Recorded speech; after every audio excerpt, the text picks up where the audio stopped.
Real change is happening within Ala Mhigo.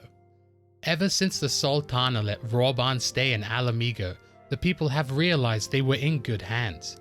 In fact, the people were practically jumping for joy upon hearing the news. So much so that the resistance has been acknowledged as the official army of Ala Mhigo. We are told by Alphino that Tataru wants us to return to the Ruby Bazaar, as Hancock has acquired information of great interest to us, and wants to tell it to us directly. So without wasting any time, we leave for the Ruby Bazaar and speak with Hancock.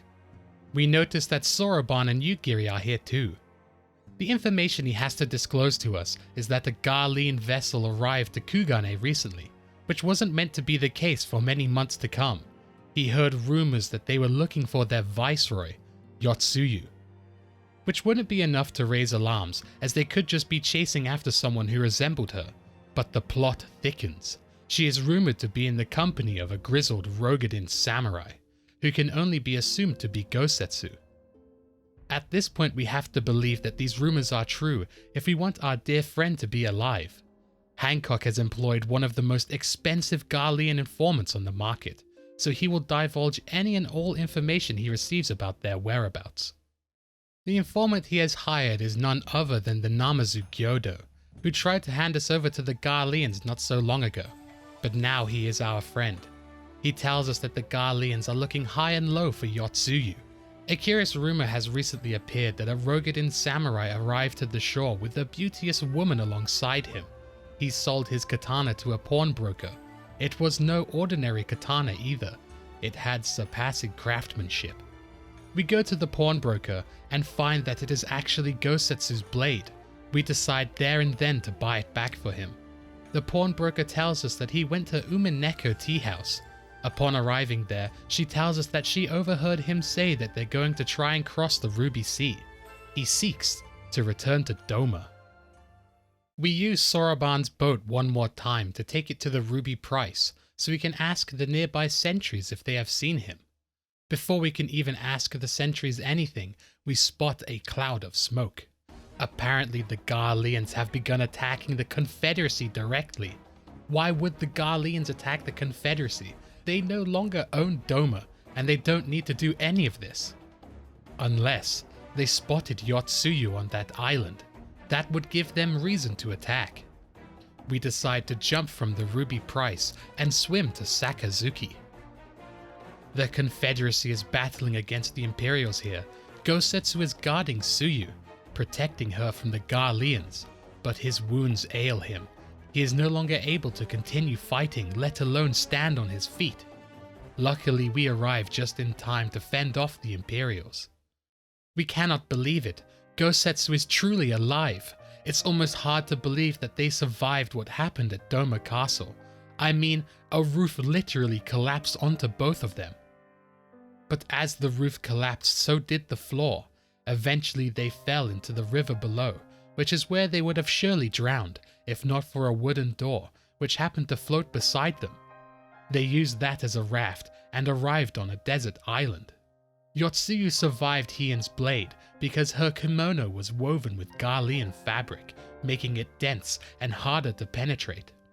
It also meant that she survived the fall, but her memories are gone and she is acting childlike. At first, Gosetsu thought it was just a trick, but over time he's come to believe that her condition is true. He wants to bring her before Lord Heian so he can make the final judgment over what to do about her. After the battle, Soroban takes us to Isari and drops us just outside of the village so that the people cannot get a glimpse at Yotsuyu's face. We stay hidden and take a scenic route to the House of the Fierce to meet with Lord Heian. Gosetsu kneels before Lord Heian, telling him that he has returned. Save your tears for the morrow, for we who yet walk the path should not think too much on the destination. When the hour arrives, we shall welcome what comes with open arms. And welcome it he did, even as the keep fell down around us, but in that moment, a shred of hope was spied in his smile. It's that shred of hope that Heian has clung to ever since. He is glad to see Gosetsu alive and well. He is truly at a loss for words, but he welcomes back his old friend, though he notices that he has brought certain complications along with him as he looks towards Yotsuyu. Gosetsu recounts his tale to Hien and brings him up to speed on what we know. The Garleans will stop at nothing to bring their viceroy back, as she knows secrets of their military. Their chase will end with her capture or her death. Though she has forgotten her memory, the people have not forgotten her face. It yet haunts their dreams. She cannot roam free, and she will have to stay here at the House of the Fierce, keeping her hidden the entire time. She will be placed in Captain Jifuya's care, with the express instruction that she is not to be seen. Yugiri tries to take Yotsuyu, but she doesn't want to be taken away from Gosetsu. The only way to make her comply is if he goes with her. From a hound at his throat to a puppy at his heel.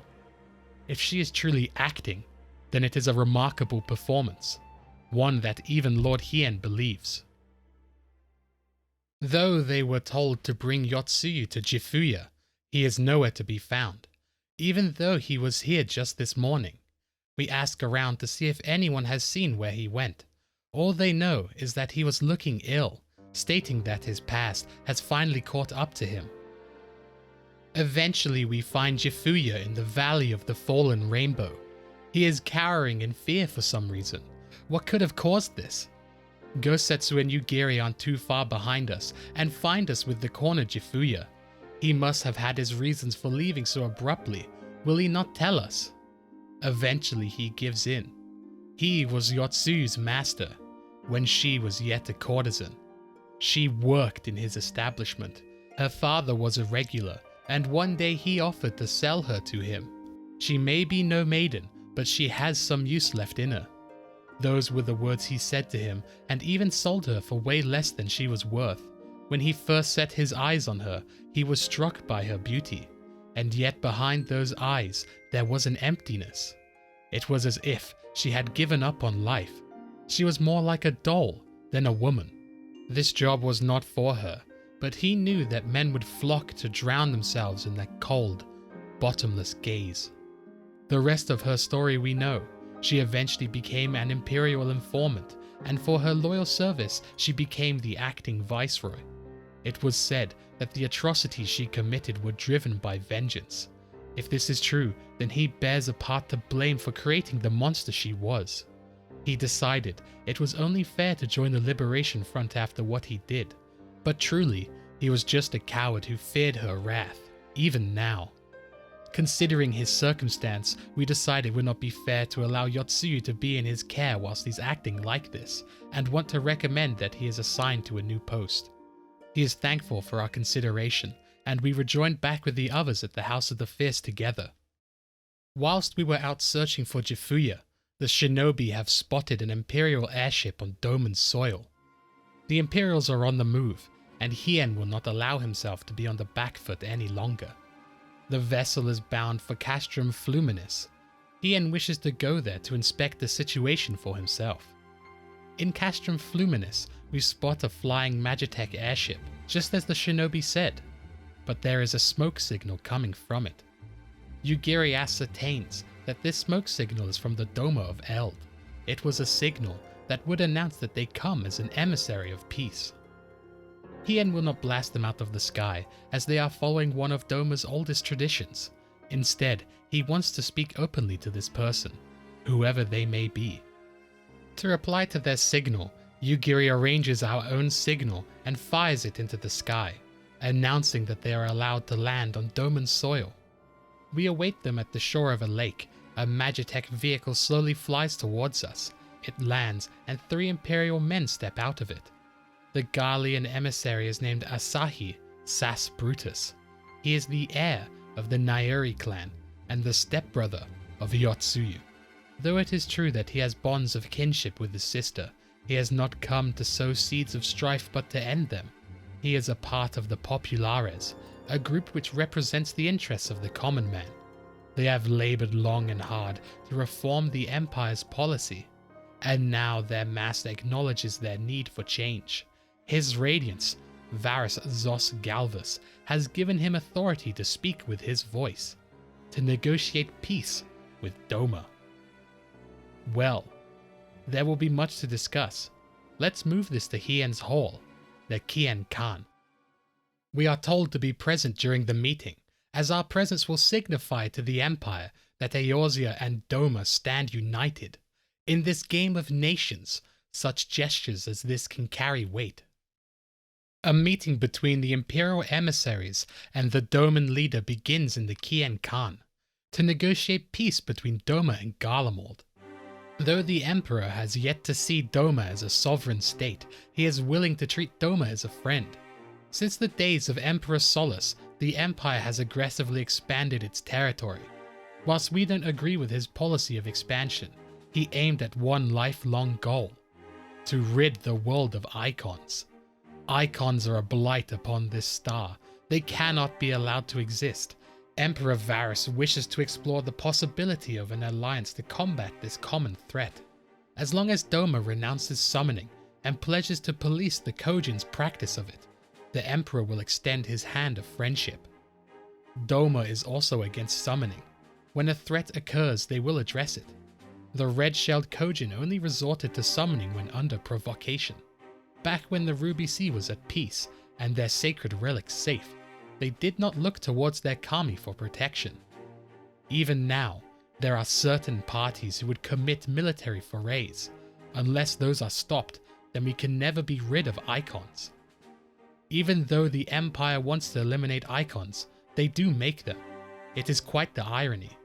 The summonings are usually the result of persecution, the weak being forced to call their gods to save them from the strong. It is the bitter fruit of Garlean oppression. If they want to end summoning once and for all, it will be through harmony. That is the goal of the Populares, and now the Emperor has finally lended them an ear, though it goes without saying that there is an opposition to them, the Optimates, a group of pure-blooded Garleans who seek to consolidate their own supremacy. It was them who sent those troops against the Confederacy. Asahi will do everything he can to prevent such a reoccurrence. If the Empire is split between the Populares and the Optimates, then what point is there to negotiate any peace between us? How would we know that any of it would be honored? He does not blame us for doubting them, and instead offers a way to build trust between us: an exchange of prisoners.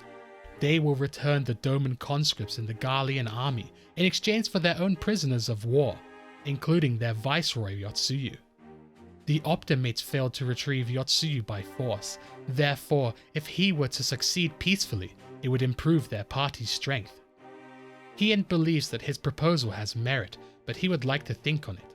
In the meantime, Asahi and his guards are given a room to stay. Their words are promising, but we cannot truly trust Garlemald. I mean, who would, knowing what we know? But a prisoner exchange is just the thing we would need to bolster the people's morale. They may think what Hien is doing is wrong, but once they are reunited with loved ones, they will agree with his decision. We need to pass time before Hien can come to a decision. That's when Asahi arrives with Yugiri and asks that we accompany him to his home in Yangsha. Alize also has nothing to do and wants to come along with us, so all of us prepare to make a brief excursion through Yangsha. First, he'd like to go to the town of Monzen. The place is vastly different from what he used to remember. Back in the day, it was home to the best of Doma's samurai. Now it has been flattened into a wasteland after what Yotsuyu did. We go deeper, so that we are able to see what remains of Doma's castle. It is a travesty. The keep used to be a bright, beautiful light. Some thought it was akin to the setting sun. One day it will be rebuilt, but not yet. We need to fix the people's lives before we can fix our own structures. The next place he wants to go to is Namai, which means we must take a boat there. Just as we arrive to the port, we hear someone shouting at some adversaries. Assuming that they may be in danger, we rush over to them. When we arrive to their location, we can see Issei and Azami are being attacked by the red shell Kojin, all the way out here. We quickly defeat all the nearby Kojin. With their defeat, the siblings are now safe to return back to Namai. I wonder what prompted the Kojin to stray so far from the Ruby Sea. Asahi assumes that it is desperation. Now with their employment gone, they need to figure out another way to get the coin so they can afford the treasures they covet so much. Another sad legacy of the Empire's mismanagement. An empire which Asahi swore loyalty to. If they are to bring about lasting change, then we must look beyond our allegiances. We may doubt him, but one day we will realize that we share a common goal. We have fought endlessly to change the Empire from the outside, whilst they have fought to change the Empire from within. Unless this happens, there will never be an end to this cycle of conflict. We speak up. You're not wrong about that. True reform can only come from within. Asahi knew that we would understand. After all, we did the same thing during our time in Ishgard. After that little ordeal, Asahi believes that it is time to return to the Enclave. Hopefully by the time we return, Hien has finished considering his proposal. We return back to the Kien Khan with Alize and report what occurred when we were out with Asahi. There is something that feels off about him. We just can't quite trust him. We cannot figure out what his true intentions may be. Still, regardless of his aim, Hien is willing to play his game for now. He asks that we join him on some unfinished business, a past mistake which he would see put right, one that has weighed heavy on his mind. We follow him to one of the back rooms. Hien had Gosetsu and Yotsuyu brought here whilst we kept Asahi company. Hien draws his blade and places it against Yotsuyu's neck. This world has been unkind to her, but it does not excuse her of her sins. For what she has done, she should be at the bottom of the river. Yet here she is, alive, proof of his failure, a failure which he would now make amends. Yotsuyu is confused. What did she do? Was it truly so terrible? She can't remember. Please tell her what she did. Gosetsu speaks up in defense of Yotsuyu. He speaks of sin, but at whose feet do those sins lie? With the soldiers who committed those crimes, or the one who commanded them to? It would lie with both, for everyone has a conscience and all must choose their path. But what of those who have no memory of who they are and what they have done? What sins remain within them that need to be cleansed?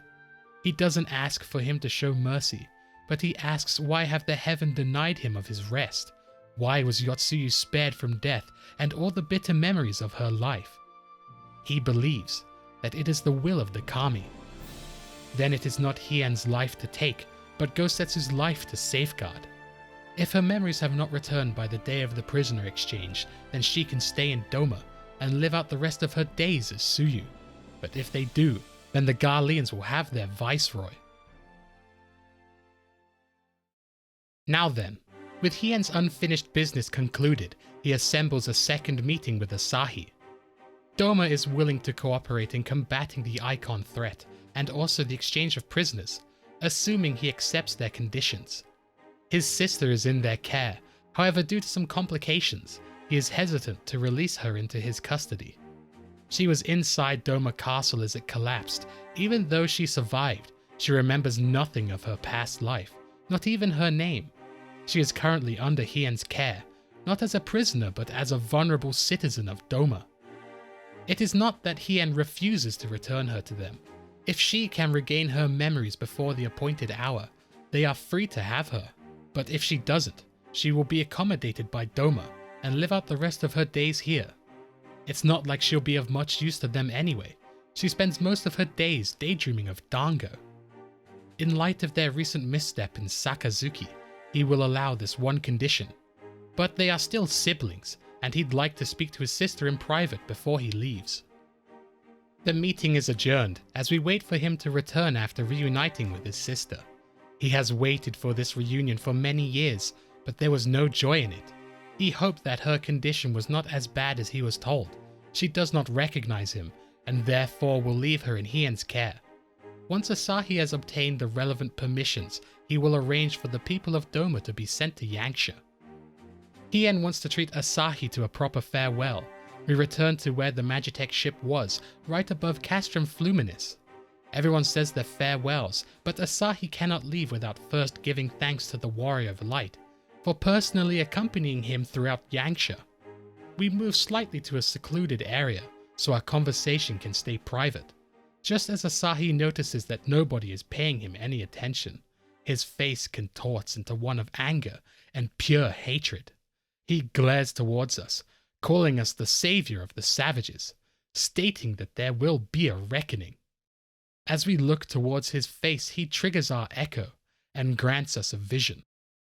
In this vision, we are shown Asahi of the past. He and a fellow Imperial are exhausted, down on their knees, cornered by the Doman Liberation Front. They have nowhere left to run. He calls them ignorant savages. Killing us will give them nothing. For every Imperial they kill, 1,000 more will come. Abandon this foolish endeavor and surrender. They may yet serve the righteous cause. The samurai ignore their words and draw their blades. They are ready to strike them down. Then out of nowhere, we hear a loud, thunderous slash. It sends a projectile towards all of the samurai, knocking them off of their feet, throwing dust into the air. Who else could have done this except from Xenos, yea Galvus? Everyone is stunned by his display of strength, yet the samurai's will not waver so easily. They try to attack him head on, but are instantly struck down. Xenos defeats the entire platoon alone. He drops his Garlean blade and instead takes one of their katanas. He asks who is leading the resistance, to which Asahi replies that it is Lord Cayenne. They are held up within the Doman Enclave. He is one of the greatest swordsmen alive. Knowing what we know about Xenos, he is probably excited that there might be some kind of challenge to him in this world, and he walks towards where the Enclave is. As he leaves, all Asahi can do is stare in awe of the man who saved his life. He clearly has just become a loyal follower of him. Our vision ends here. We awake from our vision, now aware of Asahi's past. Let's just say he isn't too fond of us after what we did to Xenos. We can sort of understand his anger towards us. He is still wearing that face full of hatred. He continues on from where he left off prior to our vision. Everything we are, our power, even our face, it vexes him. He tries to provoke us into lashing out at him. Do it. Strike an emissary. Jeopardize the newfound peace between Doma and the Empire. His lord was destined to lead us into a glorious new age. Our light is nothing when compared to his radiance. Even we are a bit taken aback by his blind devotion to Xenos. Nobody around us has noticed how our conversation is unfolding. Still, he continues on. He will cherish this moment, lock it away within his heart, until the day we meet again. He turns from us and returns to his ship, which begins flying towards the airship in the sky. After he leaves, we decide to tell the rest of them what he said to us in private. We could have never guessed that he was a disciple of Xenos. Even though that is a risk, Hien is willing to take it. By working with them, if there is even the faintest bit of hope that he may return his conscripted brethren, then he will play his game. After the ways he risked their lives in the rebellion, he owes them that much. They were prisoners, and yet he still chose to fight, knowing that they might be executed in retaliation. But now we have a glimmer of hope, a chance to bring them home. If it means bargaining with a monster, then so be it. If there is even the faintest chance that everlasting peace could be forged between Doma and the Empire, what choice do we have but to try? Lord Hien had the right of it. Asahi may very well be a monster, but we must play his game, for now. We see Asahi aboard the Imperial airship. He states that arranging the prisoner exchange was easier than he thought. His lord will be most pleased. Everything is going according to plan. We move to Yotsuyu in her chambers. Asahi has given her something. It is a mirror. When looking into the mirror, we get a glimpse at her past, what transpired between her and Asahi. He gives her the mirror, hoping that one day she'll gaze into that mirror and remember the woman staring back at her.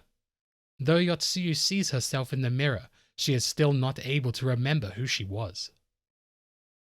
Meanwhile, in the Imperial capital, we see Xenos, yea Galvus, in his bedchambers. But how is that possible? His voice sounds quite different to how we heard it not too long ago. Could the Ashians be involved in this? So many new questions have just been raised, yet none of them have answers. For now, we'll just have to see how this will play out.